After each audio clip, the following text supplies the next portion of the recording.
আসসালামু আলাইকুম ভিউয়ার্স।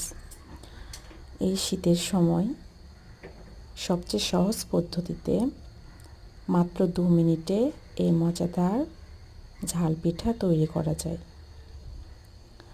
এটা যে কোনো কেউ তৈরি করতে পারবেন।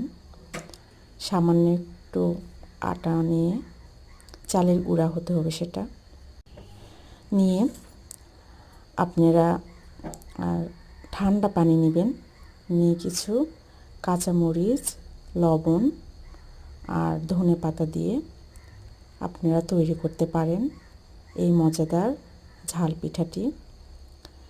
এটা ছোট বড় সকলেই খেতে পারে এবং খেতেও খুব সুস্বাদু।